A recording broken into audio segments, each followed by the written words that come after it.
Pada segmen ekonomi pekan ini, salah satu kelebihan dari sistem ekonomi syariah jika dibandingkan dengan sistem ekonomi konvensional adalah kekuatannya yang tahan akan gejolak ekonomi. Dan saudara, berikut ini kami tampilkan wawancara bersama pakar ekonomi syariah dari Unisula yang akan dipandu oleh reporter Nina Iswa.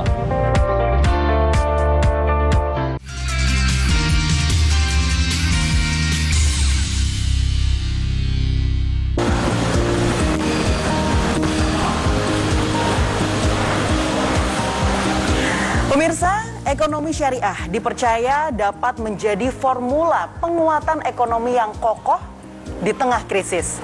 Namun benarkah demikian? Kita akan membahasnya bersama dengan seorang pakar ekonomi syariah Unisula Semarang, Dr. Ardian Adiatma.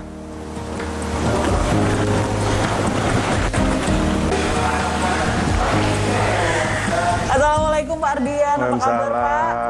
Sehat? Alhamdulillah sehat. Alhamdulillah, maaf mengganggu waktunya sebentar ya Pak ya. Gimana? Ini saya pengen sedikit berbincang nih Pak seputar ekonomi syariah. Oke. Karena katanya nih Pak, banyak yang bilang bahwa ekonomi syariah itu punya daya tahan yang tinggi atau mungkin bisa dibilang tahan banting begitu Pak dengan adanya krisis. Benar nggak sih kata-kata dari banyak orang ini Pak? Tepat sekali. Tepat sekali. Tepat sekali. Baik. Bisa dijelaskan sedikit tentang ini Pak? Jadi begini, kekuatan ekonomi syariah itu ada pada konsep bagi hasil, bukan bunga. Bagi hasil ya? Iya, bukan bagi hasil, bukan bunga. Ya, itu yang pertama. Yang kedua ada pada kekuatan human skill-nya, kepada SDM.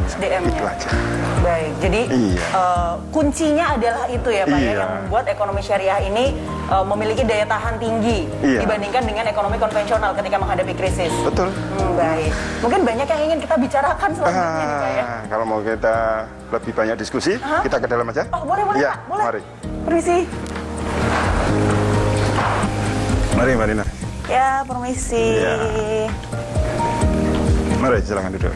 Ya, terima kasih. Wah, enak ruangan kerjanya ya Pak ya. Wah, ini ruang kerjanya nyaman sekali ya Pak ya, estetik begitu ya. Ya inilah, karena konsumen kita adalah generasi milenial. Generasi milenial. Jadi mengikuti biar mereka tertarik juga begitu ya. Iya, mereka punya budaya sendiri. Berbeda dengan budaya kita, gitu kan.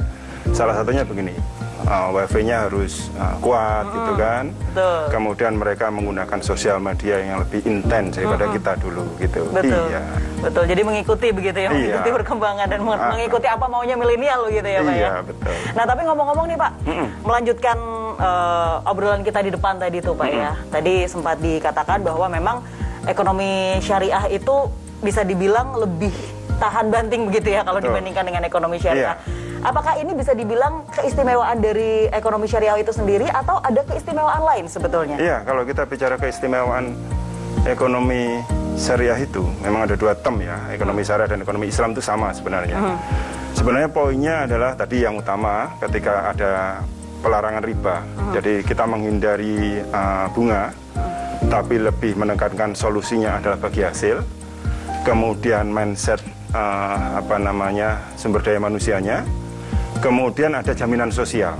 Nah, jaminan sosial ini kepada masyarakat, baik masyarakat secara umum maupun masyarakat yang ada di pemerintahan. Itu. Jadi jaminan sosialnya contohnya begini, adanya pengenaan zakat yang wajib, kemudian infak sedekah yang sunnah, kemudian wakaf, itu semua dikolek bersama. Dan itu digunakan untuk kemakmuran, untuk kesejahteraan, seperti itu. Baik, semuanya dilakukan sesuai dengan syariat Islam tentunya ya Pak ya. Baik.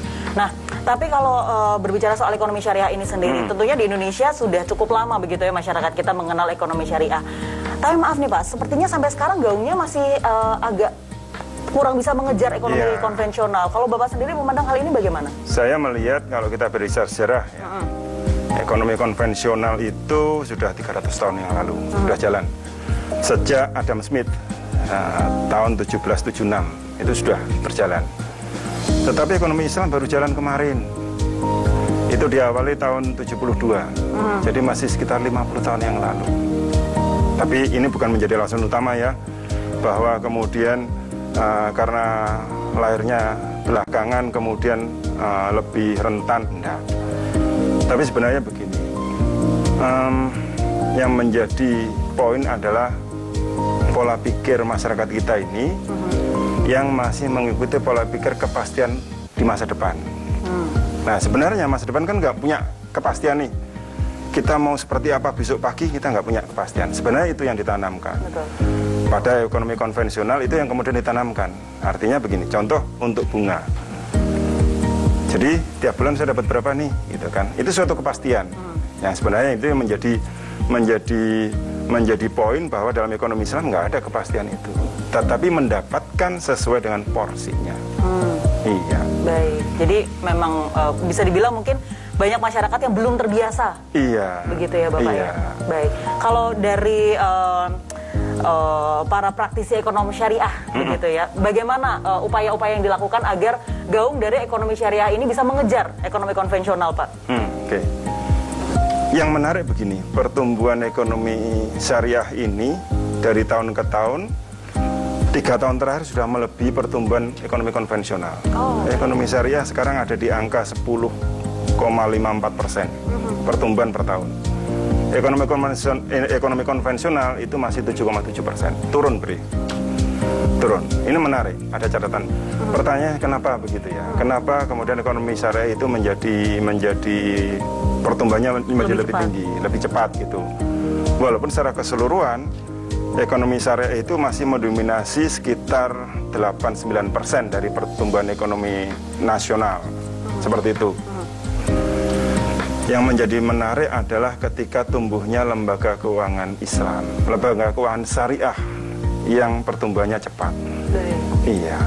Dan ini seperti yang kita tahu juga, banyak bank juga sekarang, bank konvensional pun juga kemudian memiliki bank syariahnya juga, begitu ya Pak ya. Ini juga salah satu faktor yang membuat pertumbuhan ekonomi syariah tinggi juga begitu ya. Baik. Nah kemudian terkait pandemi nih Pak, kita tahu bahwa pandemi itu sangat menghantam berbagai sektor, terutama sektor ekonomi, begitu ya. Ekonomi konvensional pastinya juga sangat terhantam sekali. Nah, kalau di ekonomi syariah sendiri bagaimana, Pak? Dan pemulihannya seperti apa sih? Karena sekarang ini kan memang sudah mulai memasuki masa pemulihan, begitu ya. Kalau di ekonomi syariah sendiri bagaimana, Pak? Di ekonomi syariah memang agak sedikit berbeda dengan ekonomi konvensional. Kalau ekonomi konvensional lebih kepada bagaimana sebuah sistem itu berjalan,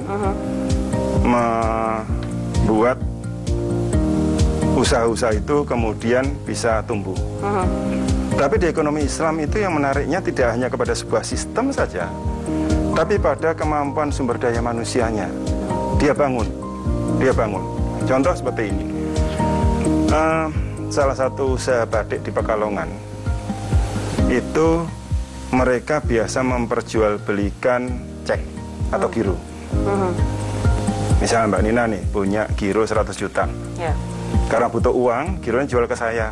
Udah Pak Ardian 97 juta gitu ya. Mbak Nina dapat uang cash 97, tetapi nanti saya dapat 100. Ketika saya butuh uang, saya jual ke orang ketiga. Saya jual 95 atau 90. Nah, perilaku seperti ini sebenarnya kan tidak etis. Perilaku seperti ini sebenarnya nggak etis. Maka ekonomi Islam itu membangun dari manusianya, bahwa manusia sebagai khalifah di muka bumi, sebagai pemimpin yang ditunjuk Allah di muka bumi, manusia diberi kemampuan untuk mengeksplor sumber daya alam, gitu ya. Dan sumber daya alam itu ternyata tidak terbatas, luas sekali. Laporan dari Departemen Geologi Amerika yang katanya sepertiga muka bumi itu adalah daratan, itu tahun 95 itu mereka melaporkan baru 8% yang dieksplor. Masih ada 92% yang belum dieksplor. Muka lautan yang 2/3 muka bumi ini itu masih 98% belum dieksplorasi. Artinya apa? Sebenarnya kemampuan manusia itu didukung dengan pola pikir yang positif. Kalau negatif, nanti jadinya 1 gram uranium jadinya bom nuklir. Tapi kalau pola pikir positif menjadi PLTN. Itu kan menarik. Yang dibangun di sana.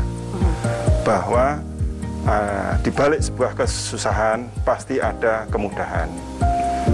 Di balik sebuah kesusahan pasti ada hikmahnya di situ. Itu yang kemudian dibangun di ekonomi Islam. Nah, Pak, satu pertanyaan terakhir. Ya, Jika kita melihat perkembangan ekonomi syariah, Bapak, mana yang harus lebih ditekankan? Apakah literasi SDM-nya kah? Kemudian lembaga syariahnya kah? Market share-nya? Atau bahkan teknologi dan juga regulasinya, Pak? Ya. Yang menarik dalam ekonomi syariah itu muncul sebuah ekosistem syariah. Nah, ekosistem syariah ini semua menjadi satu. Sebenarnya poin dari ekonomi syariah itu ada pada literasi SDM-nya. Literasi SDM. Literasi SDM-nya. Alhamdulillah di Indonesia ini pemerintah membangun sekali ekonomi syariah dengan adanya direktorat di Bank Indonesia, kemudian di OJK. Kemudian ada MUI, ada Dewan Syariah Nasional. Ini sudah terbangun. Ekosistem pemerintahan sudah terbangun. Tinggal ekosistem yang dari masyarakat ini. Nah, ini kita dari akademisi, dari dunia usaha perbankan, kita sedang bergerak bersama untuk membangun kepedulian masyarakat dalam wujud literasi perbankan syariah. Baiklah.